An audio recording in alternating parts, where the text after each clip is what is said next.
Hello, everybody in Fitness and Biohacking Collective. Today, we're talking about nutrition being the foundation for health. Have you heard the saying, you can't out-exercise a bad diet? If you want to lose weight, which one's more important, diet or exercise? Do you have to go on a diet to lose weight? I was having a look around on the interwebs and found there's so much research out there on this topic. But one scientist did say that diet counts for up to 70% of a weight loss program. My name's Amanda Hughes, and I'm a mum of two tweens from Sydney, and I want to get my pre-baby body back.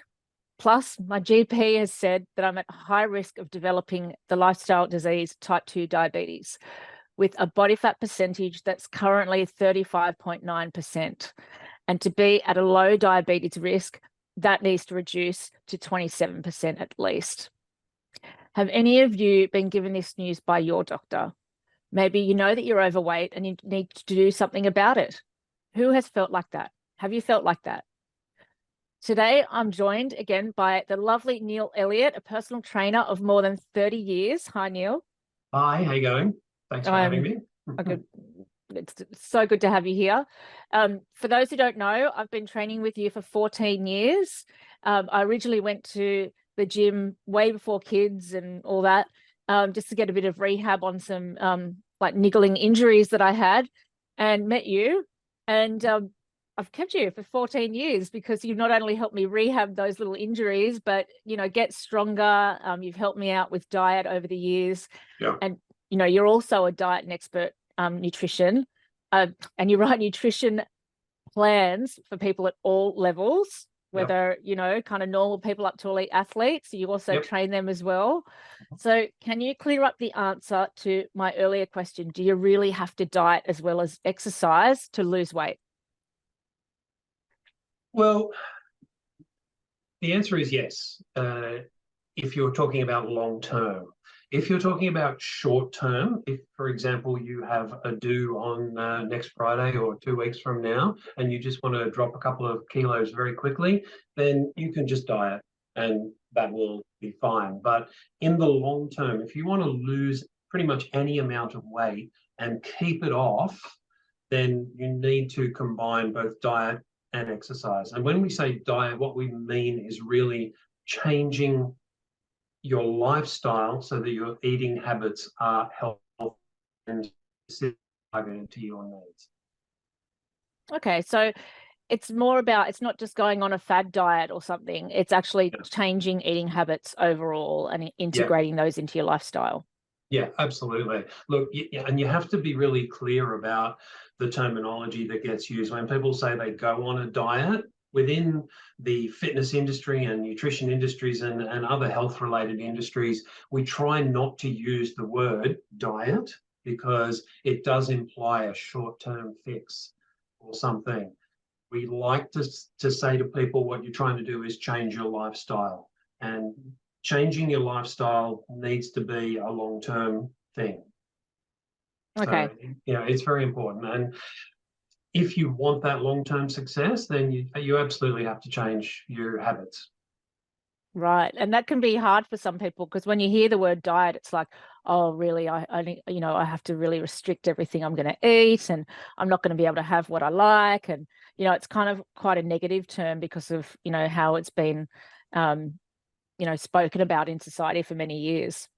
Yeah, oh, totally. I remember when I was younger, my mum in the 70s going on every diet from, the boiled cabbage diet to the green apple diet to the celery and raisin diet, and none of them had any significant impact. Long term at all, even short term, really. Those were, that era's fad diets that were created by celebrities, and they're not that much different to a lot of the rubbish that's out there these days as well.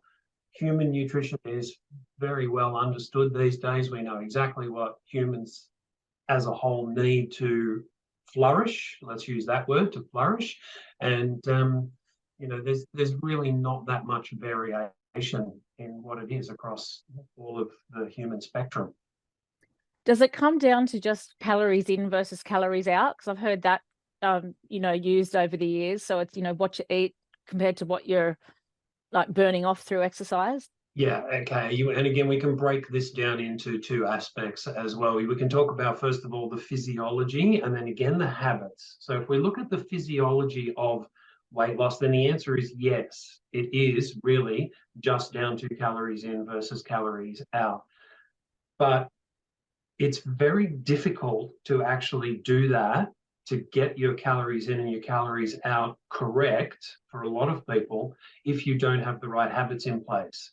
So the habits are what actually allow you or make it possible for you to stick to an eating plan and a lifestyle plan that allows you to have that calorie deficit that you need to lose weight or maintain weight or gain weight, whatever it is your particular target is. So the two things are very important. And the habits are all sorts of things, from the amount of water that you have, the protein carbs ratio in your diet, how much sleep you're getting, whether you're drinking a lot of alcohol, too much coffee, all sorts of things. And so it's not just, the physical side, you need to eat this and you need to exercise this, but you've got that kind of emotional side in it as well then. And that's where habits are created in the head, isn't it? Yeah, 100%. Psychological and emotional. The way I look at it now is there those three aspects. You've got the physical, the psychological, and the emotional. Now, you can get away with two of those working and still get progress, but it won't be as good as if you've got all three. But if you only have one, you're probably not going to get any significant long-term progress or change in your life. Because if you don't change your psychology and take control of your emotions regarding food and lifestyle, then it's not going to last. You're not going to be able to maintain it for more than a few months at most. And it is hard to be in that right mindset. The trigger for me was the doctor saying, look, you need to do something. And then I followed it up with a visit with you where I said, look, I don't even know what my body fat percentage is. Let's measure it. Yep. And then so I've got it there now, and that's been a big change up here for me. Yeah, and it was a bit of a shock, wasn't it? It was. I didn't think it was going to be that high. Yeah. Yeah. But you're absolutely right. Changing the psychology and changing the emotional component, not only your reaction but your intent towards what you're trying to do for yourself is very, very important. I would say they're actually more important than maintaining or getting the physical side of it right, as far as the exact number of calories and the exact macro balance, because those things are a little bit flexible. Your psychology, it needs to be there. You need to be focused on what you're trying to achieve, and you need to set not only long-term goals, for example, say, okay, I want to lose 10 kilos. That's great. But how many steps are you going to break that down into that are achievable for you? Is it 10? Is it 20? Is it 40? How many steps do you need for your psychology, your individual psychology, to actually go, right, okay, this is working for me. And when that works, the emotional side will click in a little bit. And then you'll go, oh, I can do this. This is good. You'll get results. Then you'll work the psychology, then the emotions, and then the physical results. And it's this self-reinforcing cycle going around. If one of them breaks, then generally all of them break. Okay, that's really interesting to know. I know when I was sitting in your studio there, and I said, right, so I've got to lose, what was it, 7% or 8% body fat. I said, let's do that in a month. And what did you say? You went, hang on a minute. No, no, it's not going to happen. You also have to factor in other essential lifestyle things as well. You're working full time. You've got 2 young children to look after. You have to manage the household and do all sorts of things. So we have to factor those things in and make sure that the goals that you're setting for yourself are realistic. Because people do that all the time. They come in and go, right, I want to lose 10 kilos. Can I do that in a month? Well, physiologically, it's possible to do that, but you'd be starving yourself and you would be exercising like a madwoman. You'd be doing 4 hours plus exercise, high intensity exercise, 6-7 days a week, and you cannot maintain that for very long. And particularly if you come in and you've done no exercise or very little exercise for a while, you're not going to be able to actually do the exercise anyway. So it's not possible to do it. So it's just one of those goals that, is not one of those smart goals, I guess. And I think what you'd said to me, you said, let's try 1% per month. Yeah. and see how that goes, because it's Yes. much more achievable given the rest of my lifestyle and how much I can exercise and the diet that I'm on. Yeah, and then And also, if you remember, what I also said was what we'll do is we'll break that 1% down into 0.25% or 1/4% per week. that's right, you Because did.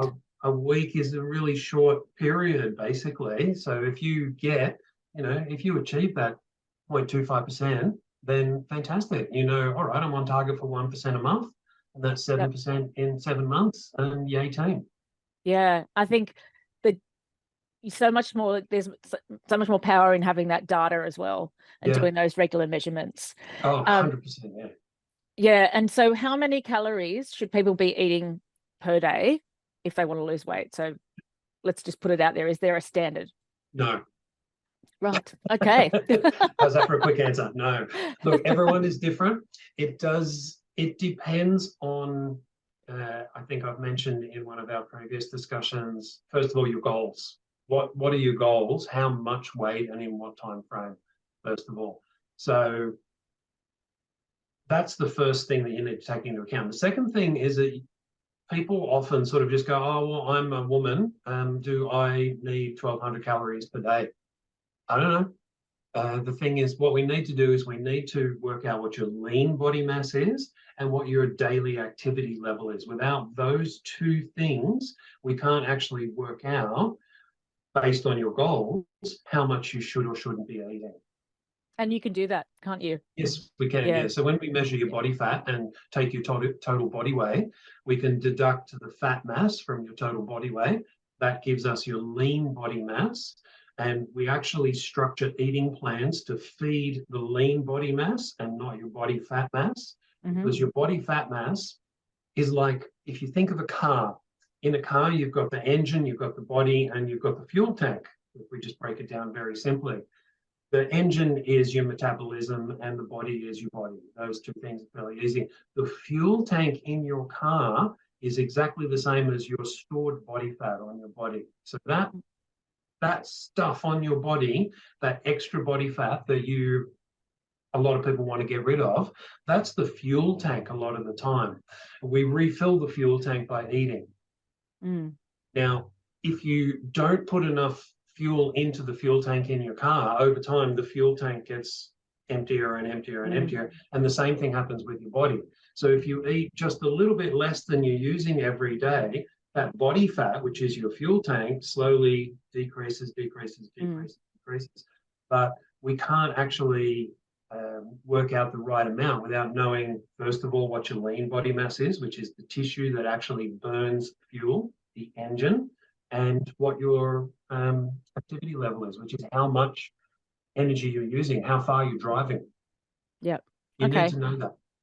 That's right. And I think we've set goals, though, of me having around 1,200 calories because we've done those measurements. So I'm heading for sort of 12. I'm aiming for no more than 1,200 calories a day, which isn't very much, but I've found an awesome solution in the isogenics products that I'm taking. It is a scientifically validated system based on shakes and cleansers. And I've said this to a lot of people. A biohacking technique that has been around for years is called intermittent fasting. And it is based on that, except they don't fast and have nothing for, a whole day. A cleanse day is calorie reduced, but you do have approved snacks and drinks throughout that day. Now, I'm not a faster. I love food too much. I tried to do the cleanse and just went, oh my God, I'm too hungry. I can't do it. So what I've done is I've taken from isogenics the bits that work for me, and I'm back on that wagon now, and I'm trying to get to 1,200 calories per day. So to do that, I've been doing 2 shakes a day, so meal replacement shakes, and then 2 snacks, and then a main meal at night. And I think I was chatting with you last week, and when I was looking at that balance, what I'm going to do now is still have my morning shake and my little snack at morning tea, and then lunch is another shake, and then that, to kind of avoid that afternoon slump, that 3 p.m. slump, around 2:30, I'm having another shake because they're calorie controlled, they're low in fat, sugar, and there's 25 grams of protein in each serve. So I found that really takes me through till dinner time, and then I'll have 450-calorie meal at dinner time, which, you know, is just a home cooked meal, and then have to stop myself having snacks after dinner. So it's very hard if you've got kids in the house to like not raid their snacks. So I've got this little sign on the fridge now that says do not raid the kids snacks. Right. I think So there's the lifestyle change that yeah, you're using to cue your behavioral change. And as you say, it's it's not easy. and you are hungry. Like I've had people say to me, but I have a protein shake and then I'm hungry afterwards. Yes, you are hungry. If you're used to overeating for so long, doesn't matter how much you overate, if you're reducing your calorie intake, you do get hungry. But I found that I get used to that now. Like that's not a problem for me anymore. It takes a couple of weeks to really settle into that, but it's true. If you see anyone who's peddling any kind of diet or eating plan and they go, "You won't be hungry," they're lying to you. Yeah. They are Yeah. lying to you because they're just trying to sell their product to you. And the thing is, any amount of calorie deficit is going to make you feel hungry. That is the natural state for animals to be in, is hungry. It's what drives us to actually go out and find food. It's a right. primal directive. Yep. So it's one of those kind of instinctual things that we all get. Yep. And I think though for me now I've got that right, I always run into problems in the afternoon because I was hungry, and I'd have to drive home from work and I'd be like, what can I have? I need something, Yeah. So just introducing that sort of 250 calorie 245 calorie shake in. The afternoon slump the is afternoon. a devil. It really is. It's one of the biggest issues that over the years people have come to me with. And it comes down to timing, as you've discovered, is you've got to get that little snack in there in that break. If you're on an eating plan, an eating and exercise plan where you're on a calorie deficit, basically what will happen is when you have a meal, if the meals are structured evenly throughout your day, each meal will only give you enough sugar energy, so the sugar that your body produces from the meal that you eat, in your blood for 2.5 to 3 hours. So if you go past that point in time, you'll have a blood sugar slump and correspondingly a slump in levels of serotonin, a neurotransmitter in your brain. And that will make you feel lethargic and sleepy and unmotivated and hungry. Yeah. And one of the funny things about low serotonin levels is that it takes away your ability to make rational decisions about food choices. So you will then revert to that emotional choice of, I will feel better if I have this chocolate, chocolate, cookie, packet of chips, whatever it is that your body knows gives you that little rush that pops your serotonin levels back up again. It's a very uncomfortable feeling being in a low serotonin state. It is, yeah. It's one of those primal motivators that's there to make animals go out and get food. Yeah, so we're not only, working with our lifestyle, we're fighting against our primal instincts, but, Yes. there's ways around that. Well, that's it. And that's part of the lifestyle change is planning your eating and sticking to the plan. If you don't, then you're setting yourself up for failure. I think the number one motivator for me is in that way is thinking, well, I'm going to go for a workout with you and get my measurements done soon. I want to see some progress. I don't want Nasty Neil to come out and go, you haven't been following your diet. Not that you're nasty. Hey, when does Nasty Neil ever come out? No, Nasty Neil never comes out, just joking. But, that's the motivator for me because I don't want to end up like most of my family. The elders of my family that, have diabetes and both my dad had it quite badly. And, when you get into later life, it can cause so many other kind of problems. And it's not just, having to limit the sugar and the insulin sort of problems. It's other stuff, circulation, it's, blindness, all that kind of stuff. So, even cancer, to pull out the big C, what they've found is being overweight. If you're pre-diabetic, then technically you are medically overweight. So you're going to be. There are, from type 2 diabetes. And one of the things that has been discovered is if you are in that state, you are 60% more likely to develop cancers than people who are not in that state. That's a That's big a big percentage, isn't it? Yeah. 60%. Yeah. Yeah. So I think for me, it's keeping that keeping that end goal. And I don't want to have to do that. I don't want to have to, manage that disease. So, I'm working on it, working hard. And, just before we end today, though, Yep. If anyone's keen to talk to you about diets, you can, do you do diet consultations as well as your fitness programs? Yes, 100%. Yeah. Yeah. And we can deliver eating plans through an online app, and we can deliver exercise plans through an online app as well. So you don't even have to be in the same room as me. We can do, a video chat and talk about what your needs are, what your goals are, and then I can design an eating plan, nutrition plan, lifestyle change, exercise program, whatever you need. I can do that for you. That's no problem at all. You just have to reach out to me through the group, or you can go to my website, www.optimum.zone, and you can contact me through that. Or you can reach out to Amanda and she can give you my details. Yeah, certainly can. And just to tie in the Isogenics products, just the last word on those. I showed those to you when I decided I was going to start taking them, and you said they were fine. You thought they were good quality. Yeah, look, you're not the only client I have who uses Isogenics. I have several. So yeah, I think what I love about it is it's a full meal replacement. So you're getting all your amino acids, your vitamins, your proteins, all your, it's balanced. So it's not like just going down to the supermarket and buying a protein powder that kind of doesn't really have much else in it. But if anyone, and they both have their place. So it depends on what you're trying to do. Again, your goals determine what you're trying to do, but the isogenic stuff, it's super quality. It's properly made, and it is a meal replacement. So you don't need to mess around with other things. You just and go, and it's done. And that's why I love it. So I'm not a meal prepper. I just don't have the time for that. And I think it's great for that too. But Isogenics too, we've got over 20 scientific studies on various products as well. So there's been a lot of scientific validation for the products and the system. So thank you so much for your time today, Neil. Again, it's lovely to catch up with you. Yeah, and thank you for having me. If anyone has any questions, please leave them in the comments, and for either Neil or I, and we'll happily answer them. Yeah. Thanks, Neil. Have a great weekend. Thank you. See you later. Bye. Bye-bye.